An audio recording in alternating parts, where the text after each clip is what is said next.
சொல்லிட்டாரு 1,00,000 பேருக்கு கொடுத்து ஒரே நாள் 1000 கோவை பற்றி பேசணும். கோவை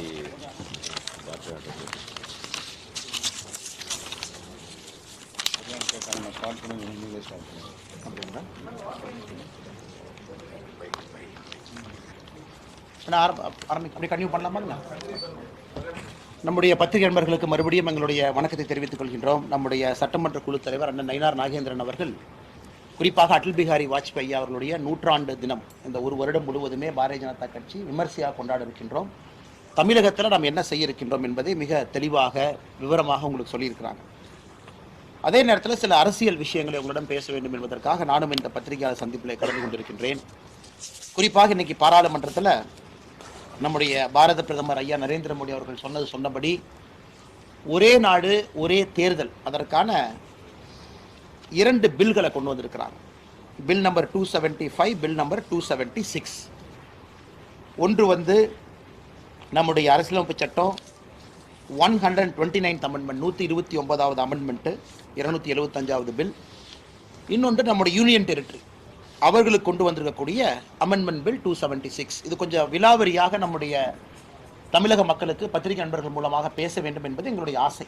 காரணம், சரித்திரத்திலிருந்து நாம் ஆரம்பித்தோம்னா எதற்காக இதை கொண்டு வந்திருக்கின்றோம், எதற்காக பாரதிய ஜனதா கட்சி தொடர்ந்து பல ஆண்டுகளாக ஒரே நாடு ஒரே தேர்தலை வலியுறுத்துகின்றோம் என்பதும் கூட மக்களுக்கு இதன் மூலமாக விளக்கி சொல்ல வேண்டும் என்பது எங்களுடைய ஆசை. 1951 இந்தியாவில் மக்கள் தொகை கணக்கெடுக்கு பிறகு நடக்கப்பட்ட தேர்தலில், பாராளுமன்ற தேர்தல் 1952 நடந்துச்சு. ஃபர்ஸ்ட் பார்லிமெண்ட்ரி எலெக்ஷன் 1952 நடந்த தேர்தலில் பார்த்தீங்கன்னா மொத்த பாராளுமன்ற உறுப்பினர்கள் 494 பேர் இருந்தாங்க. 494 பாராளுமன்ற உறுப்பினர்களுக்கு நாம் வாக்களித்தோம். அதன் பிறகு 1961 மக்கள் தொகை கணக்கீட்டின்படி நடந்த பாராளுமன்ற தேர்தலில் 522 உறுப்பினர்கள் இருந்தாங்க. அதன் பிறகு 1971 நடந்த கணக்கீட்டின்படி நடந்த பாராளுமன்ற தேர்தலில் 543 பேர் இருந்தாங்க. அப்போ 1971 மக்கள் தொகை அடிப்படையில் பாராளுமன்ற உறுப்பினர்கள் நிர்ணயம் செய்திருக்கின்றோம். அது 543. கிட்டத்தட்ட அதைத்தான் இத்தனை ஆண்டு காலமாக 543 அப்படியே இருக்குது. இது நம்ம மிக முக்கியமாக இதை நாம் புரிந்து கொள்ள வேண்டும். காரணம், அன்றைக்கு இருந்த அரசு சில காரணங்களுக்காக இந்தியாவில் இருக்கக்கூடிய மக்கள் தொகை பக்கத்து நாடிலிருந்து வந்திருக்கக்கூடிய மக்களால் சில பிரச்சனைகள் வடகிழக்கில், அஸ்ஸாமில் குறிப்பாக ஆரம்பமாக இருக்கிறது என்பதற்காக 42வது கான்ஸ்டிடியூஷனல் அமெண்ட்மெண்ட்டை கொண்டு வந்து நம்ம ஃப்ரீஸ் பண்ணோம். 30 ஆண்டுகள், 2001 வரை 30 ஆண்டுகள், 1971 நாம நம்முடைய பாராளுமன்ற உறுப்பினருடைய எண்ணிக்கையை நாம் அதிகப்படுத்த போவதில்லை என்று 2001 மாண்புமிகு பாரத பிரதமர் ஐயா அடல் பிஹாரி வாஜ்பாய் அவர்கள் இருந்த பொழுது அதை இன்னும் 25 ஆண்டுகள் அதை தள்ளி வச்சாங்க. அப்ப 2026 முடிவுக்கு வருது. 2026 அந்த 1971 மக்கள் தொகை அடிப்படையிலே கணக்கிட்டு 543 பாராளுமன்ற உறுப்பினர் என்பது 2026 அது எண்டாகும். அதன் பிறகு நம்முடைய பாராளுமன்றம் மாண்புமிகு பாரத பிரதமர் அவர்கள் அது என்ன செய்ய போறாங்க அப்படிங்கிறது நமக்கு எல்லோருக்குமே தெரியும். அதான் குறிப்பாக இன்னைக்கு அரசியலமைப்பு சட்டத்தில் ஆர்டிகல் 327 அதுல ஒரு முக்கியமான 2 வார்த்தைகள் வந்திருக்கு. ஆர்டிகல் 327வது கான்ஸ்டிடியூஷன்ல 327 என்ன சொல்லுதுனாங்க, எப்படி எலெக்ஷன் நடத்துறதுன்னு சொல்லுது. ஒரு பாராளுமன்ற தேர்தல் எப்படி நடத்த வேண்டும், எத்தனை காலத்துக்கு ஒரு முறை நடத்த வேண்டும், சட்டமன்ற தேர்தல் எப்படி நடத்த வேண்டும் என்பது ஆர்டிகல் 327. அதில் நம்ம என்ன சொல்லியிருக்கோம்னா, after the words delimitation of constituency the words conduct of simultaneous election shall be inserted அப்படிங்கிறோம். அப்படி என்றால் நமக்கு தெளிவாக தெரியுது, இந்தியாவை பொறுத்தவரை டீலிமிட்டேஷன் நடக்க போகுது. 543 என்பது இன்னும் அதிகமாக போகுது என்பது ஆர்டிகல் 327 இன்னைக்கு இருக்கக்கூடிய பில்லை படிக்கும் போது நமக்கு தெரியுது. டீலிமிட்டேஷனுக்கு பிறகு கான்டக்ட் ஆஃப் சைமல்டேனியஸ் எலெக்ஷன்ஸ் என்கின்ற வார்த்தையை சேர்த்துறாங்க. இதை நாம் எல்லோரும் புரிந்து கொள்ள வேண்டும். இன்னைக்கு நம்முடைய பாராளுமன்றத்தில் பாரதிய ஜனதா கட்சி ஆளும் கட்சி நாம் கொண்டு வந்திருக்கக்கூடிய இந்த மசோதா என்ன சொல்லுதுனாங்க, இன்னைக்கு இருக்கக்கூடிய பாராளுமன்றம் அதனுடைய நாட்கள் 5 வருடம். அது 2029 முடிவுக்கு வரும். 2029க்கு பிறகு ஒரு பாராளுமன்ற தேர்தல் நடக்கும். 2029க்கு பிறகு நடக்கக்கூடிய பாராளுமன்ற தேர்தல் அதனுடைய காலம் எத்தனை ஆண்டுகள் இருக்குமோ அதுதான் 2029க்கு பிறகு நடக்கக்கூடிய சட்டமன்றத்திற்கு எல்லாத்துக்குமே அதே காலம்தான். உதாரணத்துக்கு தமிழகத்தை உதாரணம் எடுத்துக்கலாம். இன்னைக்கு தமிழகத்தில் சட்டமன்ற தேர்தல் 2026 வர இருக்கு. 2026 சட்டமன்ற தேர்தல் வந்த பிறகு நமக்கு ஒரு முழுமையான ஒரு மெஜாரிட்டி இருக்கக்கூடிய ஆட்சியோ அல்லது முழுமையான கூட்டணியோ நமக்கு அமைந்தால் அது 5 ஆண்டு காலம் ஆட்சியில் இருக்கும். அப்படி என்றால் 2031 வரை இந்த எலெக்ஷன் முடிஞ்சு வரக்கூடிய தமிழக அரசு 2031 வரைக்கும் ஆட்சியில் இருக்கும். இன்னைக்கு நம்ம கொண்டு வந்திருக்கக்கூடிய மசோதா என்ன சொல்லுதுனாங்க, 2031 நடக்கக்கூடிய தேர்தல் என்பது 2029 நடக்கக்கூடிய பாராளுமன்ற தேர்தலுடைய எத்தனை ஆண்டு காலம் இருக்கோ அதோட ஒத்துப்போகும். உதாரணத்திற்கு 2029 எலெக்ஷன் நடக்குதுன்னா 5 இயர் பீரியட் 2034. அப்ப தமிழ்நாட்டில் 2031 நடக்கக்கூடிய தேர்தல் என்பது 2034 வரைதான். அப்ப 2034 ஒருவேளை 2029 தேர்தல் நடந்தால் 2034 ஒரே நாடு ஒரே தேர்தல் இந்த நாட்டில் இருக்கும் என்பதுதான் இந்த. இதை நிறைய அரசியல் கட்சி தலைவர்கள் தவறா புரிஞ்சுக்கிட்டாங்க, தவறா பேசுறாங்க. அது சில மூத்த தலைவர்களே, காங்கிரஸ் கட்சியினுடைய அன்பு நண்பர்கள் மூத்த தலைவர்களே இதை கொஞ்சம் திருச்சும் பேசுறாங்க. ஆனால் நம்முடைய பாராளுமன்றத்தை பொறுத்தவரை 1951-52 ஏன்னா ஃபர்ஸ்ட் எலெக்ஷன் ரொம்ப நாள் நடந்துச்சுங்க. 51 ஆரம்பிச்சு 52 முடிஞ்சது, ஒரே வருஷம் நடக்கல. அந்த தேர்தலும் ஒரே நாடு ஒரே தேர்தல். 1957 ஒரே நாடு ஒரே தேர்தல். 1962 ஒரே நாடு ஒரே தேர்தல். 1967 ஒரே நாடு ஒரே தேர்தல். ஸோ முதல் 4 தேர்தலும் ஒரே நாடு ஒரே தேர்தல் தான். 1967க்கு பிறகுதான் இந்த ஒரே நாடு ஒரே தேர்தல் என்பது குழப்பத்தில் போச்சு. காரணம், அன்னைக்கு இருந்த காங்கிரஸ் கட்சி 68ல் சில ஆட்சிகளை கலைச்சாங்க, 69ல் சில ஆட்சிகளை கலைச்சாங்க.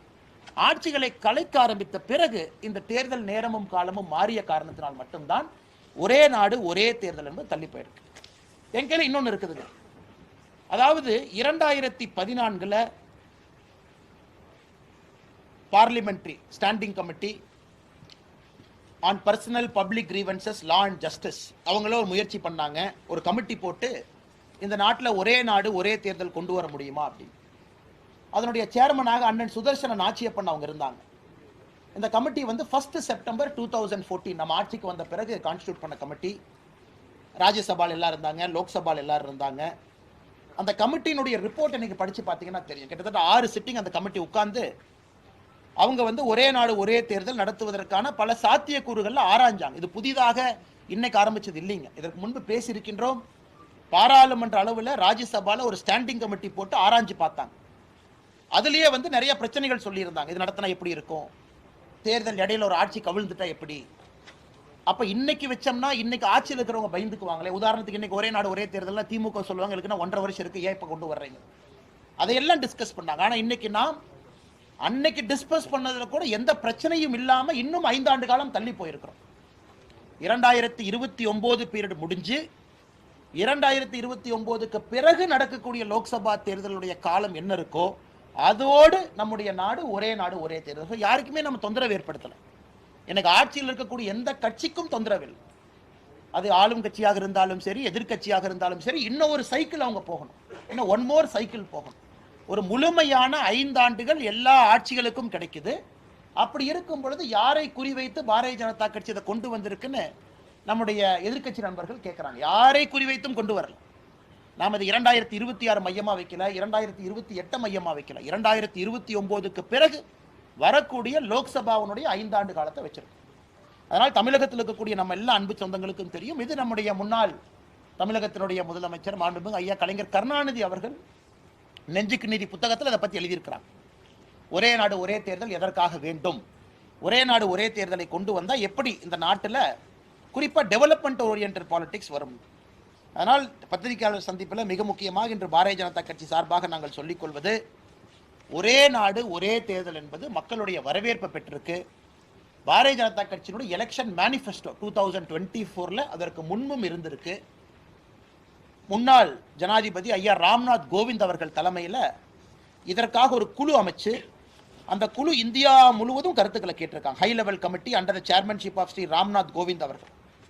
அந்த குழு 2 செப்டம்பர் 2023 அமைத்து அந்த குழு தன்னுடைய ரிப்போர்ட்டை 14 மார்ச் 2024 அந்த குழு தன்னுடைய ரிப்போர்ட்டை கொடுத்திருக்கிறாங்க.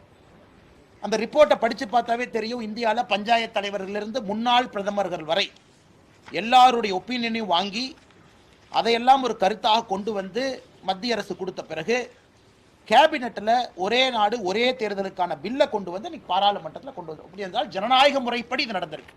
ஏதோ நம்ம காலையில் தூங்கி எந்திரிச்சு 10 மணிக்கு முடிவு பண்ணி 11 மணிக்கு ஒரே நாடு ஒரே தேர்தலை கொண்டு வரல. ஜனநாயக முறைப்படி ஒரு முன்னாள் ஜனாதிபதி தலைமையில் ஒரு குழு இந்தியா முழுவதும் கருத்து கேட்டு எல்லா எதிர்க்கட்சி ஆளும் கட்சி நண்பர்களுக்கு வாய்ப்பு கொடுத்து, அதில் பாரதிய ஜனதா கட்சியினுடைய தேசிய தலைவர் ஜே.பி. நட்டா அவர்கள் அந்த குழு முன்னாடி போய் நம்ம கருத்தை நாம் சொல்லி, அதன் பிறகு இன்னைக்கு துரதிருஷ்டவசமாக எதிர்க்கட்சி நண்பர்கள் பண்ண அமளி துமளியில் நம்முடைய பாராளுமன்ற சரித்திரத்தில் முதலாக ஒரு பில்லை கொண்டு வர்றக்கே வாய்ஸ் அவுட் நடத்த வேண்டிய நிலைமை ஒரு ஆளுங்கட்சிக்கு. 269 வாக்குகள் நாம் கொண்டு வந்திருக்கக்கூடிய பில்லுக்கு ஆதரவாக, இந்த மசோதாவுக்கு ஆதரவாக 269 ஓட்டு வாங்கி இந்த பில்லை நம்ம பிரசன்ட் பண்ணியிருக்கோம். அதனால் உண்மையாலும் நம்முடைய பத்திரிகை நண்பர்களுக்கும் தெரியும், யாருக்கும் எதிரானது இது கிடையாது. காலம் நிறையா இருக்குது, சூழல் நிறையா இருக்குது, எல்லோரும் நம்மை தயார்படுத்தி கொள்ளலாம். ஒரே நாடு ஒரே தேர்தல் மூலமாக நம்முடைய நாட்டில் டெவலப்மெண்ட் ஓரியன்ட் பாலிடிக்ஸ் வருவதற்கான சாத்தியக்கூறு. இதில் ஒரு மகிழ்ச்சியான செய்தி, டீலிமிட்டேஷன் சொல்கிறாங்க. அப்போ டீலிமிட்டேஷன் வருதுன்னா கண்டிப்பாக பெண்களுக்கு 1/3 ரிசர்வேஷன் வருதுன்னு அர்த்தம். அதை நம்ம இந்த பில்லை இல்லை என்றாலும் கூட நாம் அதை we can read between the lines. 324 அமெண்ட்மெண்ட்டில் சொல்கிறாங்க டீலிமிட்டேஷன் எக்ஸைஸ். அதனால் இது வரும்பொழுது மொத்தமாக எல்லாம் சேர்ந்து வருவதற்கான வாய்ப்பு தான் ரொம்ப அதிகம். டீலிமிட்டேஷன் நடந்திருக்கும், 1/3 பெண்களுக்கான ரிசர்வேஷன் இருந்திருக்கும், ஒரே நாடு ஒரே தேர்தல் போயிருக்கும். அதனால் மிக முக்கியமான முடிவு என்று நம்முடைய பாராளுமன்றத்தில் நடந்திருக்கிறது. ஜாயிண்ட் பார்லிமெண்ட்ரி கமிட்டி ஜேபிசி கேட்டிருக்கிறாங்க. அதுவும் கூட நம்முடைய அரசு அதையும் கூட பாராளுமன்றத்தில் நம்ம ஒப்புக்கொண்டிருக்கின்றோம். இன்னைக்கு விகிதாச்சார அடிப்படையில் பாராளுமன்றத்தில் எத்தனை கட்சிகளுக்கு எத்தனை எம்பி இருக்கிறாங்களோ அதே விகிதாச்சார அடிப்படையில் அந்த கமிட்டியில் இருப்பாங்க. கமிட்டியில் எல்லாம் பேசி பாராளுமன்றத்தின் முன்பு கொண்டு வருவாங்க. அதனால் பத்திரிகை நண்பர்களுக்கு இது உண்மை, இதில் நாங்கள் சொன்னது எதுவுமே திருச்சி பேசலை. இது இந்தியாவுடைய சரித்திரம், இது இப்படி தான் இருந்திருக்கு. அதனால் எதிர்க்கட்சி நண்பர்களுடைய குற்றம் குறைகள் எல்லாம் கூட தமிழக மக்கள் புறக்கணித்து நம்முடைய மத்திய அரசு கொண்டு வந்திருக்கக்கூடிய ஒரே நாடு ஒரே தேர்தலுக்கு ஒரு பெரும் ஆதரவு கொடுப்பார்கள் என்கின்ற முழு நம்பிக்கை எங்களுக்கு இருக்கு. கேள்வி இருந்தால் பதில் சொல்லணும்.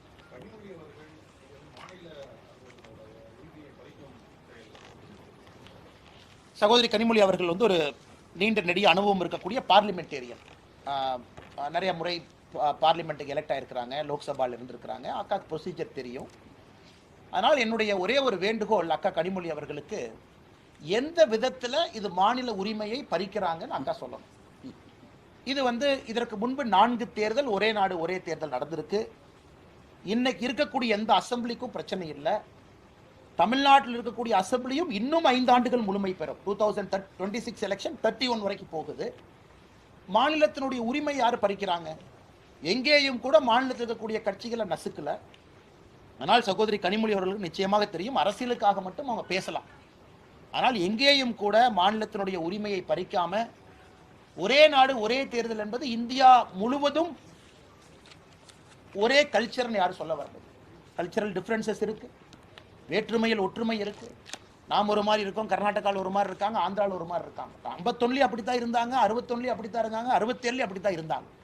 அதனால் இன்னைக்கு இந்தியா மறுபடியும் எப்படி ஆரம்பத்தில் நம்முடைய அரசியலமைப்பு சட்டம் இருந்ததோ அதை நோக்கி சென்று கொண்டிருக்கின்றோம் என்பதுதான் பொருள்.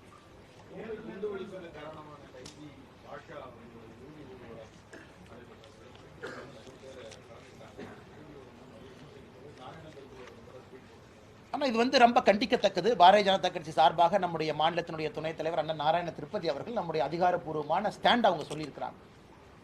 இது கண்டிக்கத்தக்கது மட்டுமல்ல, குறிப்பாக எதற்கு இது வந்து நமக்கு வேதனை கொடுக்குதுனாங்கன்னா, பெரோல்ல ஒருத்தவங்க வெளியே வந்திருக்கிறாங்க. குறிப்பாக இந்த கேஸை ஃபாலோ பண்ணுற எல்லோருக்குமே தெரியும் எத்தனை உயிர்கள் போயிருக்கு கோயம்புத்தூரில். அது ஆறாத ஒரு ரணமாக இருக்கிறது.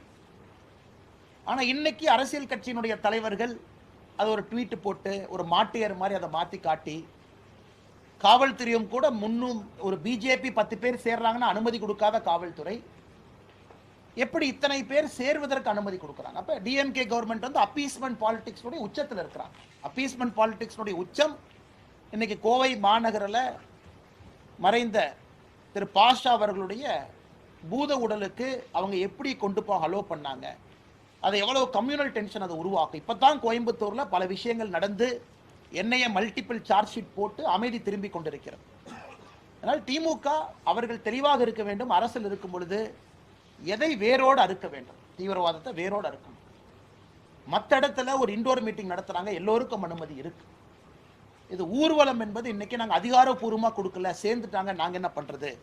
அதனால் பாரதிய ஜனதா கட்சி இன்னைக்கு கோயம்புத்தூர் மாநகரில் இருக்கக்கூடிய பாரதிய ஜனதா கட்சி வர்ற வெள்ளிக்கிழமைய கருப்பு நாளாக அணிவித்து அவர்களும் ஊர்வலம் நாங்களும் எடுப்போம் அப்படிங்கிறாங்க. இது black day for states law and order, கருப்பு தினம். அதனால் கோவை பாரதிய ஜனதா கட்சியினுடைய அங்க இருக்கக்கூடிய தொண்டர்கள், தலைவர்கள் எல்லோரும் நாங்களும் இன்னைக்கு வந்து ஊர்வலம் எடுப்போம், கருப்பு நாளாக இதை எடுப்போம். அதனால் எங்களுடைய வேலை தலைவர்களாக எல்லார்கிட்டையும் பேசுகிறோம். ஏன்னா எங்களுக்கு ஒரு ரெஸ்பான்சிபிலிட்டி இருக்கு. இதை உருவாக்கியது யார்? ஆளும் கட்சி. இதை கையாண்ட விதம் சரியில்லை. காலையில் இல்லை, மத்தியானம் இருக்கு, ஹாஸ்பிட்டல்ல இருந்து இல்லை, வீட்டிலிருந்து இருக்கு. அதனால் தமிழக மக்கள் இதையெல்லாம் பார்த்து கொண்டிருக்கின்றார்கள், கோவை மக்கள் பார்த்து கொண்டிருக்கின்றார்கள். இன்னைக்கு ஆர்டிஃபிஷியலாக எல்லாரையும் ஹீரோ, எல்லாரையும் மாட்டியர்னு சொல்கிறோம். இறந்த பிறகு எல்லா மனிதர்களுக்கும் நாம் மரியாதை கொடுப்பது வழக்கம் தான். இவர் யாரும் தப்பாக பேசலைங்க. அவர் செஞ்சது எல்லாத்துக்குமே தெரியும். ஆனால் ஒரு ஊர்வலமாக அதை கௌரவப்படுத்த வேண்டுமா என்பதுதான் பாரதிய ஜனதா கட்சியினுடைய கேள்வி.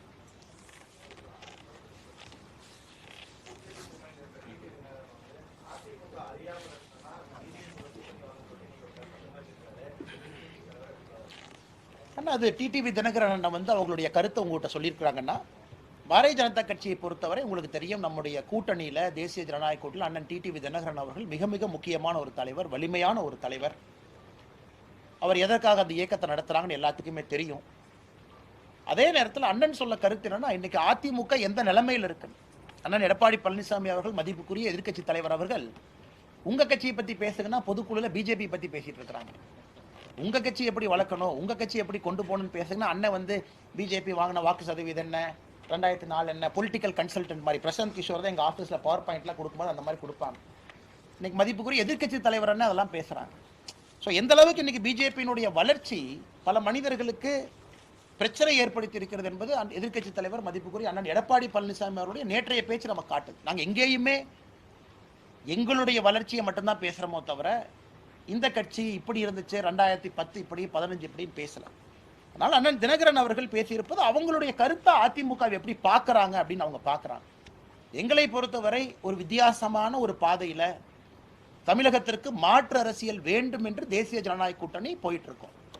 அண்ணன் தினகரன் அவர்கள், மதிப்புக்குரிய அண்ணன் அவர்களுடைய கருத்து பார்த்தீங்கன்னா அதிமுகவினுடைய இன்றைய நிலைமையை பிரதிபலிக்குது அப்படிங்கிறத நாங்கள் பார்க்குறோம்.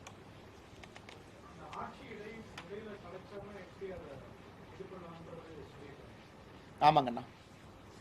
ஸோ எல்லோருக்குமே இதில் வந்து ஒரு பெரிய பிரச்சனையாக இருப்பது, தேர்தல் நடந்த பிறகு யாருக்குமே தனி மெஜாரிட்டி கிடைக்கல, அல்லது அவர்களுக்கு வந்து இடையில வந்து ஒரு கூட்டணியில் சப்போர்ட் கொடுத்த ஒரு கட்சி வந்து வாபஸ் வாங்கிட்டாங்க. அப்படி இருக்கும் பொழுது எப்படி நாம் அதை சமாளிக்க போகிறோம்? அது ஆர்டிகல் 83 அதுவும் கூட ஒரு ஐடியா நம்ம கொடுத்துருக்குறாங்க, நாங்கள் எப்படி இதை கொண்டு போக போகிறோம். குறிப்பாக ஆர்டிகல் 83 அவங்க சொல்லியிருப்பது, when the house of people இரண்டா பிரிச்சிருக்கிறாங்க. ஒன்று வந்து பாராளுமன்றம், ஒன்று வந்து சட்டமன்றம். when the house of people is dissolved sooner than the expiry of its full term, அதனுடைய 5 ஆண்டுகளுக்கு முன்பு பாராளுமன்றம், குறிப்பாக லோக்சபா, அது வந்து டிசால்வ் பண்றாங்கன்னா, the new house of people constituted pursuant to elections occasioned by such dissolution shall continue for such period as is equal to the unexpired term of the immediately preceding house of people. அதாவது இதற்கு முன்பு 5 ஆண்டு காலம் இருந்த ஒரு இது, ஒரே நாடு ஒரே தேர்தல் வந்த பிறகு, ஏன்னா ஹவுஸ் ஆஃப் பீப்புளுக்கு இந்த பிரச்சனை இல்லைங்கண்ணா, ஏன்னா அது 5 இயர்ஸ் கம்ப்ளீட் பண்ண பிறகு வருது.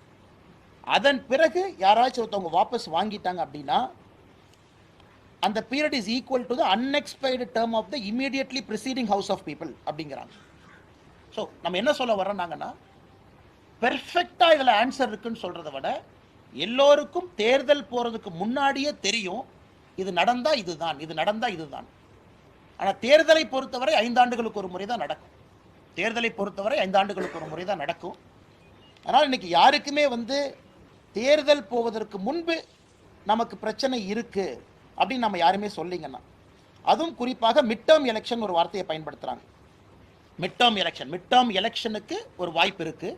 மிட் டேர்ம் எலெக்ஷன் கொண்டு வர்றாங்க. அந்த term is equivalent to the remaining term. 2034க்கு பிறகு ஒரு சட்டமன்றத்தில் ஆட்சி கலைக்கப்படுதுன்னா, நடக்கக்கூடிய மிட் டேர்ம் எலெக்ஷன் என்பது அந்த 5 ஆண்டுகள் இருக்கக்கூடிய கேப் தான் அந்த எலெக்ஷனாக இருக்கும்.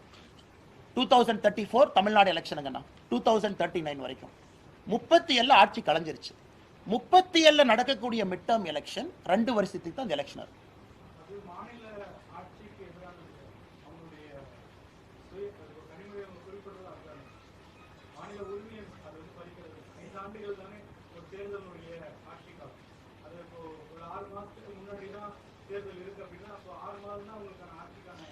அதே கனிமொழி அக்கா சொல்ற அதே லாஜிக்ல நீங்க பாத்தீங்கன்னா இன்னைக்கு எத்தனையோ இடத்துல எலெக்ஷன் நடந்த பிறகு அரசியல் கட்சிகள் அவர்களாகவே ஒரு புதிய எலெக்ஷனுக்கு தள்ளுறாங்க நம்மளே. அதே லாஜிக் கனிமொழி அக்கா அங்கேயும் சொல்லணும் இல்லைங்கண்ணா, தள்ளுறாங்க. ஆனா இல்லைங்கண்ணா, ஓட்டு போடும் போதே உங்களுக்கு தெரிஞ்சிருது. ஆனா நம்ம முன்னாடி பண்ணல. 2034 இருந்து நடக்கக்கூடிய தேர்தல் ஓட்டு போடும் போதே மக்களுக்கு தெரியும் இது 5 ஆண்டுகள் தான்.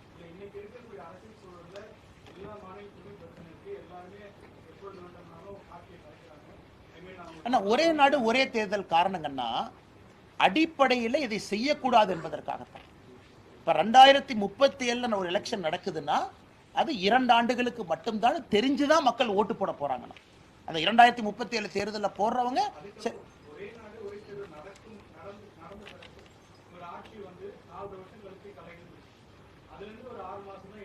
அது எலெக்ஷன் நடக்காதுங்கண்ணா. என்ன இல்லைங்கண்ணா, இன்னைக்கு இருக்கக்கூடிய அரசியலமைப்பு சட்டம் இல்லைங்கண்ணா, இன்னைக்கு இருக்கக்கூடிய அரசியலமைப்பு சட்டம் பல விஷயங்கள் தெளிவா சொல்லுது.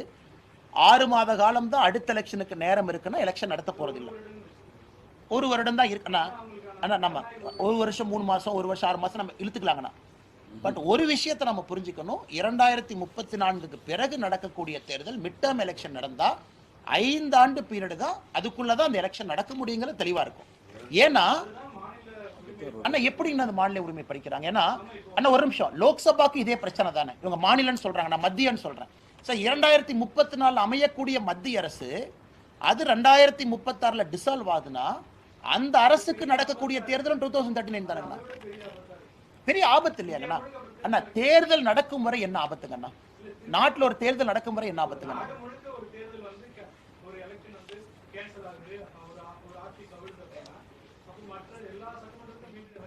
இல்லைங்கண்ணா, உதாரணத்துக்கு 2034 லோக்சபா வச்சுக்கலாங்கண்ணா. 2034 லோக்சபா, அந்த லோக்சபா ஏதோ ஒரு காரணத்திற்காக 2036 கலைதுன்னு வச்சுக்கலாங்கண்ணா. அப்ப 2036 நடக்கக்கூடிய லோக்சபா எலெக்ஷன் தனியா நடக்கும். அதனுடைய பீரியட் 3 வருஷம் தான். அப்ப 2039 எல்லா லோக்சபாவும் அசம்பிளி அதே மாதிரி நடக்கும். இல்ல எங்கேயும் தவறு இல்லையாங்கண்ணா? அவ்வளவுதாங்கண்ணா, 5 ஆண்டுக்கு ஒரு முறை தான். ஆனா கனிமொழி அக்கா சொல்றாங்க மாநில உரிமை பறிக்கிறீங்கன்னா மத்திய அரசுக்கும் அதே தானே. 2036 ஸ்டேபிள் கவர்மெண்ட் வரல, 34 அவங்களுக்கு இதே பிரச்சனை தானே.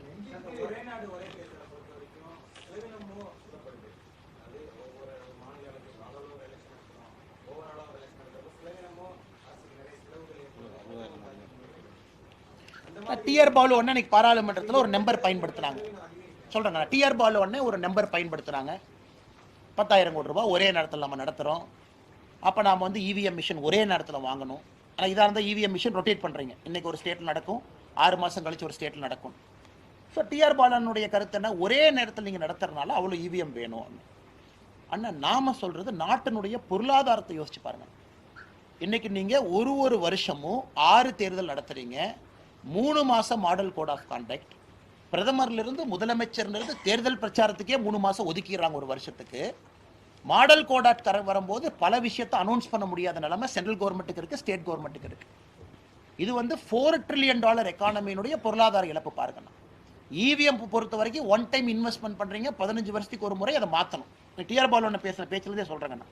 அதனால் நாட்டுக்கு ஏற்படக்கூடிய பொருளாதார இழப்பு மல்டிபிள் எலெக்ஷனில் இவிஎம் வாங்குற காசை விட பல மடங்கு அதிகம் தானுங்கண்ணா.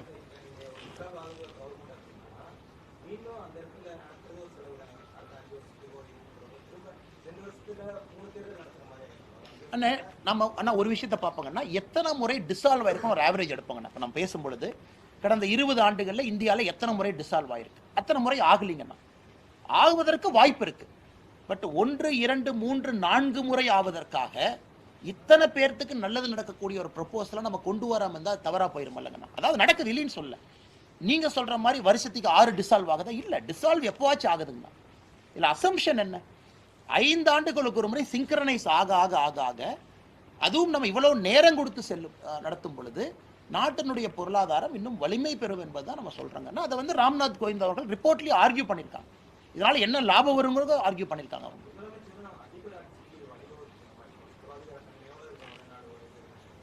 இப்போ இரண்டாவதுங்க, அப்போ முதலமைச்சருடைய பர்டிகுலர் கேள்விக்கு என்னன்னா, அப்போ பிரசிடென்ஷியல் ஃபார்ம் ஆஃப் எலெக்ஷன் போகுமா? இப்போ முதலமைச்சருடைய ஐயம் என்ன? சரி, அப்போ தமிழ்நாடு இந்தியாவும் ஒரே நேரத்தில் தேர்தல் நடக்குதுன்னா அப்போ மேலே இருக்கக்கூடிய கட்சிக்கு ஓட்டு போடுறவங்க கீழே இருக்கிற அந்த கட்சிக்கு ஓட்டு போடுவாங்களா? அப்போ பிராந்திய கட்சிகளுக்கு வந்து இங்கே வந்து வாய்ப்புகள் குறைவா இருக்குமா? அதுதான் முதலமைச்சர் கேள்வி எழுப்புறாங்க. அப்போ தேசிய கட்சிகளுக்கு வாய்ப்பு அதிகமான. ஆனால் இன்னைக்கு உதாரணம் எடுத்துக்கலாம். ஆந்திர பிரதேஷ், ஒரிசா, நிறைய மாநிலங்கள் வந்து இந்தியாவில் ஒரே நாடு ஒரே தேர்தல் மாதிரி இத்தனை நாள் அவங்களுக்கு நடக்குது. ஏன்னா அவங்கள பொறுத்த வரைக்கும் லோக்சபா அசம்பிளி எலெக்ஷன் ஒன்று. ஒரிசால இத்தனை ஆண்டு காலம் ஆளும் கட்சி வேறு, மத்தியில் வருகின்ற ஆளும் கட்சி வேறு. அப்படித்தான் இப்பதான் மாறி இருக்கு. இந்த ஒரு முறை தான் ஒரிசால பிஜேபி ஒரிசாலையும் பிஜேபி மேலேயும் வந்திருக்காங்க. மக்கள் ஓட்டு போடும் பொழுது வாக்காளர் ரொம்ப புத்திசாலியா தாங்கன்னு இருக்காங்க. நான் யாருக்கு ஓட்டு போடணும்? இதற்கு முன்பு ஜெகன்மோகன் ரெட்டி அவங்க ஜெயிக்கும் பொழுது நாங்க ஆந்திரால தோத்தோம், மேல ஜெயிச்சோம். இது 5 ஆண்டுகள் கழிச்சு ஜெகன் தோத்துருக்காங்க, நாயுடு ஜெயிச்சிருக்காங்க, நாங்க ஜெயிச்சிருக்கோம். அதனால் மக்கள் ஓட்டு போடுறவங்க ரொம்ப விவரமா போடுறாங்க. மாநிலத்தில் யாருக்கு வாய்ப்பு கொடுக்கணும், மத்தியில் யாருக்கு கொடுக்கணும். ஏன்னா நீங்க சொல்ற லாஜிக் படி பார்த்தாங்கன்னா ஒரே நேரத்தில் தேர்தல் நடக்கும் பொழுது லோக்சபாவும் அசம்பிளி ஒரே மாதிரி தானே ஓட்டிங் பேட்டர்ன் வந்திருக்கணும், இல்லை இல்லை. இரண்டாவது முதலமைச்சருடைய ஐயத்திற்கான பதில். இன்னைக்கு முதலமைச்சர் அவர்கள் இதுவரை இந்தியாவில் கொண்டு வராத ஒன்றை பாஜக கொண்டு வரலீங்களேனா? இதுவரை 4 முறை இந்தியாவில் 20 ஆண்டுகள் இருந்த ஒரு தேர்தல் அடிப்படையை திரும்ப கொண்டு வந்திருக்கோம். அதாவது ஒரே நாடு ஒரே தேர்தல் அறிமுகப்படுத்துகின்றோம் என்று சொல்வதை விட இருந்த ஒரே நாடு ஒரே தேர்தலை திரும்ப கொண்டு வந்திருக்கின்றோம் என்பதுதான் சரியாக இருக்கும் என்பது எங்களுடைய கருத்து. மகேஷ் அண்ணா எதுக்கு அங்க போறீங்க? 2026க்கு வரும், எதுக்கு நீங்க 2034க்கு போறீங்க? அண்ணா 2020 அதான் நம்ம எல்லாம் ரொம்ப அண்ணன் எல்லாம் நாங்களாம் 2038 பத்தி பேசிட்டு இருக்கோம், 34. ஆனா 2026ஐ பொறுத்தவரை தமிழகத்தில் ஒரு மிக மிக வித்தியாசமான களத்தை நாங்கள் எதிர்பார்க்கிறோம். காரணம், திராவிட கட்சிகள் தனியாக ஆட்சி அமைப்பதற்கான சாத்தியக்கூறுகள் நாங்கள் பார்க்கல. திராவிட கட்சிகள் இல்லாத ஒரு கட்சி ஆட்சி அமைப்பு இருப்பதற்கான வாய்ப்பை பார்க்கிறோம். there is a possibility. அதெல்லாம் தாண்டி மக்கள் ஒரு புதுவிதமான அரசியலை தமிழகத்திலே கொண்டு வருவதற்கு தயாராக இருக்கின்றார்கள் என்பதையும் பார்க்கிறோம். அது 2025 தான் தீர்மானம் செய்யணும். 2026 எப்படி இருக்கும், கூட்டணிகள் எப்படி இருக்கும், புதிதாக வந்திருக்கக்கூடிய கட்சிகள் எதை மக்கள் முன்னாடி வைக்க போறாங்க, ஆளுகின்ற கட்சியும் எதிர்கட்சியும் எப்படி தங்களை நிலைநாட்டப் போகின்றார்கள் என்று. அதனால் 2026 ஒரு மிக வித்தியாசமான ஒரு புதிய அரசியல் களத்தை நம்ம பார்க்க போகின்றோம் என்பது எங்களுடைய கருத்து.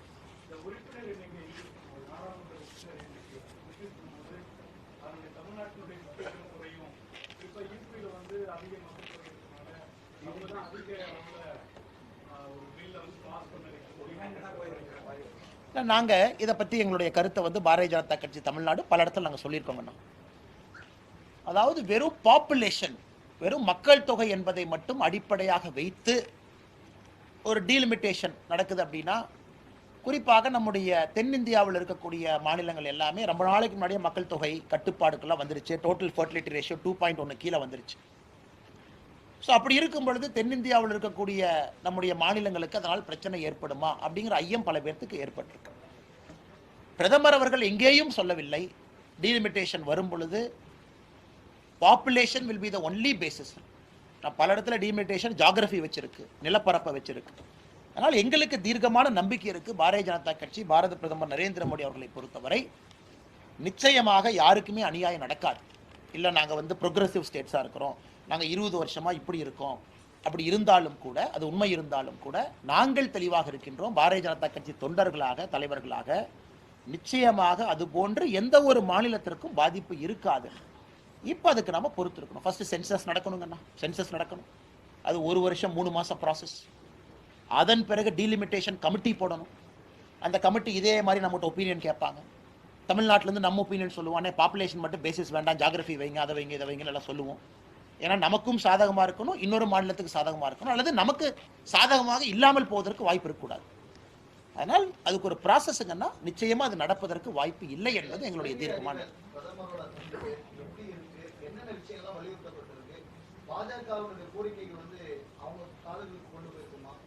அண்ணன் நம்முடைய மத்திய அமைச்சர் அண்ணன் முருகன் அவர்கள் நேற்று மத்திய அரசு சார்பாக இலங்கை அதிபரை வரவேற்பதற்கு அண்ணன் முருகன் அவர்களுக்கு வாய்ப்பு கிடைச்சது. எப்பவுமே ஒரு அமைச்சர் வந்து நியமனம் செய்யப்படுவாங்க, ஒரு வெளியிருந்து வரக்கூடிய ஒரு ஆளுநரை, ஒரு பிரதமரை வரவேற்பதற்கு அண்ணன் முருகன் அவர்கள் வரவேற்று அவர்களும் தனிப்பட்ட முறையில் அண்ணன் முருகன் அவர்கள் உரையாடினாங்க. அதன் பிறகு பாரத பிரதமர் ஐயா மோடி அவர்கள் அவங்களும் தனிப்பட்ட முறையில் உரையாடி விட்டு பத்திரிகையாளர் சந்திப்பில் பேசினாங்க. அதில் பல விஷயங்களை குறிப்பிட்டு பேசினாங்க. முக்கியமாக இலங்கை அதிபராக பொறுப்பேற்ற பிறகு தன்னுடைய முதல் பயணமாக இந்தியாவுக்கு வந்திருப்பதே ஒரு மெசேஜ் கிடைக்குது அப்படின்னு பாராட்டினாங்க, நன்றி சொன்னாங்க. இரண்டாவது, பிரதமர் அவருடைய பத்திரிகையாளர் சந்திப்பில் பேசும்பொழுது, பிரஸுக்கு பேசும்பொழுது ஒரு பேரால் ரொம்ப தெளிவாக சொல்லியிருக்கிறாங்க. அதாவது இலங்கையில் இருக்கக்கூடிய வடகிழக்கு தமிழர்களுக்கு அரசியலமைப்பின்படி அதிகாரப்பூர்வ அவங்களுக்கு என்ன ரைட்ஸ் இருக்கோ அது கிடைப்பதற்கு இந்த அரசு உறுதி ஏற்க வேண்டும், முயற்சி செய்ய வேண்டும், வாழ்ந்து காட்ட வேண்டும் சொல்லியிருக்காங்க. அதே நேரத்தில் நம்முடைய மீனவ பிரச்சனையை ஹியூமனிடேரியன் கன்சிடரேஷன் ஒரு வார்த்தையை மனிதாபிமான அடிப்படையில் நீங்கள் பார்க்கணும். இன்னைக்கு நாங்கள் மத்திய அரசினுடைய கவனத்துக்கு 2 கேஸ் கொண்டு போயிருக்கோங்கன்னா, ஒன்று 10வது மாதம் கைதான நம்முடைய மீனவ சொந்தங்களுக்கு 2 பேர்த்துக்கு ரிப்பீட் அஃபண்டர் அப்படிங்கிறனால 24 மாத சிறை தண்டனை கொடுத்துருக்காங்க. நாங்கள் அப்போஸ் பண்ணியிருக்கோம், ஜெய்சங்கர் ஐயாட்ட எழுதியிருக்கோம். அதை நீங்கள் எடுத்து பேசணும். ஏன்னா தனிப்பட்ட முறையில் அவங்க என்ன பேசினாங்கன்னு நான் எனக்கு தெரியாதுங்கன்னா, எனக்கு தெரிஞ்சாலும் நான் சொல்லவும் கூடாது, எனக்கு தெரியக்கூடாது. ஏன்னா நான் ஏதோ ரகசிய காப்புன்னு எடுக்கல. அதே போல் இரண்டாவது, பிடிப்பட்ட போட்டுக்கு அதை வந்து தொடர்ந்து நீங்கள் கொடுக்கணும் அப்படின்னு பேச்சுவார்த்தையில் கண்டிப்பாக பேசியிருப்பாங்க. அதனால் புது அதிபர் நீங்கள் நல்லா புரிஞ்சுக்கணுங்கன்னா, ஒரு மார்க்சிஸ்ட் சித்தாந்தம் இருக்கக்கூடிய ஒரு கட்சி, எல்லோரும் சைனாக்கு ரொம்ப க்ளோஸாக இருக்கக்கூடிய ஒரு ஆட்சின்னு சொல்கிறாங்க. அதையெல்லாம் தாண்டி பிரதமர் அவர்களுக்கும் தசநாயக்க அவர்களுக்கும் ஒரு தனிப்பட்ட முறையிலே ஒரு நட்பு இருப்பதை நம்ம பார்க்குறோம். அதுவும் இன்னைக்கு விசிட்டை முடிச்சுட்டு நேராக போத்கயா போயிருக்கிறாங்க. பிரதமர் அவர்கள் அதுக்கும் கூட சொல்லியிருந்தாங்க. அதனால் நிச்சயமாக உறவு வலிமை பெற்று கொண்டிருக்கிறது. இதற்கு முன்பு இருந்த இலங்கை அரசு எப்படியெல்லாம் மனிதாபிமான அடிப்படையில் நம்முடைய மீனவ சொந்தங்களை விடுதலை செஞ்சாங்களோ அது நடக்கும். அதே நேரத்தில் நிரந்தர தீர்வும் வேகமாக கிடைக்கும் என்கின்ற நம்பிக்கை எங்களுக்கு இருக்குங்கன்னா, காலம்தான் பதில் சொல்லும். ஆனால் நமக்கு தெரியாதுங்கண்ணா அவங்க என்ன நாம வந்து அதிகாரப்பூர்வமாக பிரதமர் பேசினதை உங்க முன்னாடி நம்ம சொல்றோம். பிரதமர் பேசின குறிப்பு உங்களுக்கு இருக்கு, எங்கிட்ட இருக்குங்கண்ணா. ஆனால் எங்களோட அஃபீஷியல் மெமரண்டம் ஸ்டாண்டிங்கில் இருக்குங்கண்ணா. ஒரு முறையும் நாங்கள் ஜெய்சங்கர் அவர்களை சந்திக்கும் பொழுது மாண்புமிகு வெளியுறவுத்துறை அமைச்சர் அவர்களை கச்சத்தீவை திரும்ப கொடுங்க, இந்தியா ஸ்ரீலங்கா நம்முடைய மீனவர்கள் போகும் பொழுது அந்த பிரச்சனை ஏற்படுத்தாமல் பண்ணுங்க. இலங்கை அதிபர்கள் ஒரு வார்த்தையை பயன்படுத்தினாங்க, நீங்களும் பார்த்தீங்க. குறிப்பாக அந்த பாட்டம் ட்ராவலரை பற்றி இலங்கை அதிபர் அவர்கள் ஒரு வார்த்தையை கொஞ்சம் பேசியிருந்தாங்க. குறிப்பாக மீனவர்கள் வந்து சுருக்குப்பிடி வலை பாட்டம் ட்ராவலர் யூஸ் பண்ணக்கூடாதுன்னு சொல்லியிருந்தாங்க. அது இந்திய அரசும் கூட உங்களுக்கு தெரியும், நாம் வந்து அதை ஒரு சாஃப்ட் அப்ரோச்சில் அதை ஹேண்டில் பண்ணிகிட்டு இருக்கோம். நம்முடைய மீனவ சொந்தங்களை சாஃப்ட் அப்ரோச்சில் ஹார்டாக எடுக்காமல் ஹேண்டில் பண்ணுறோம். அது மீனவ சொந்தங்களுக்கும் தெரியும். அதனால் கச்சத்தீவு, பாட்டம் ட்ராவலர், குறிப்பாக அந்த ஹியூமனிடேரியன் அசிஸ்டன்ஸ், 160க்கும் மேற்பட்ட படகுகள் இலங்கையில் இருக்குது. கைது செய்யப்பட்டவர்கள் 2வது முறை அங்கே கைது செய்யப்படும் பொழுது இத்தனை நாளாக இலங்கை அரசு பார்டன் பண்ணி அனுப்பிச்சாங்க, இந்த முறையும் பார்டன் பண்ணி அனுப்பணும். இதெல்லாம் பேசி இருக்கலாம்ங்கண்ணா, நமக்கு தெரியாதுங்கண்ணா. கண்டிப்பாக அரசு கம்பீரமாக எடுத்திருக்காங்க. அப்படி இருக்கும் பொழுது நம்முடைய இணையமைச்சர் அண்ணன் முருகன் அவர்கள் இருக்கிறாங்க, அதெல்லாம் கண்டிப்பாக வலியுறுத்திருக்காங்க.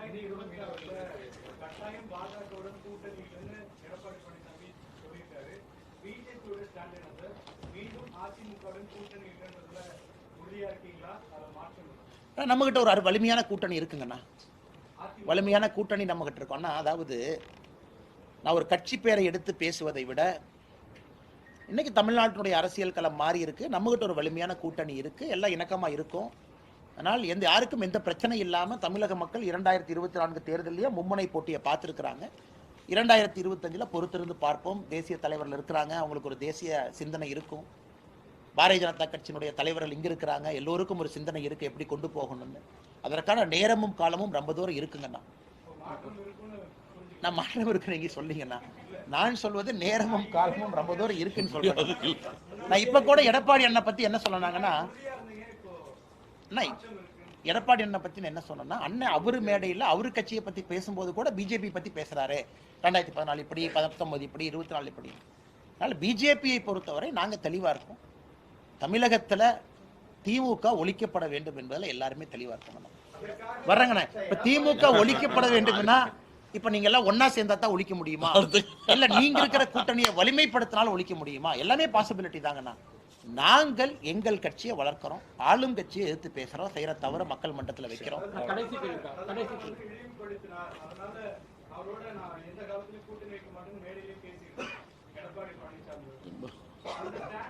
ஆனா நேரமும் காலமும் இருக்கு, பொறுத்திருந்து பாருங்க.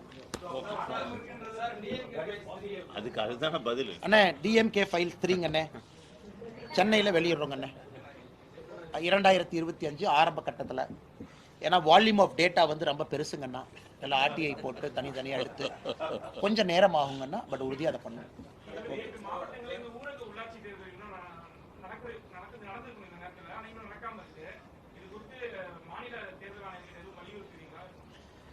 பாரதிய ஜனதா கட்சியை பொறுத்தவரை 2016 காலகட்டத்தில் நம்ம பார்த்தோம், 4 ஆண்டு காலம் வந்து உள்ளாட்சி தேர்தல் இல்லாமல் தமிழகம் இருந்துச்சு.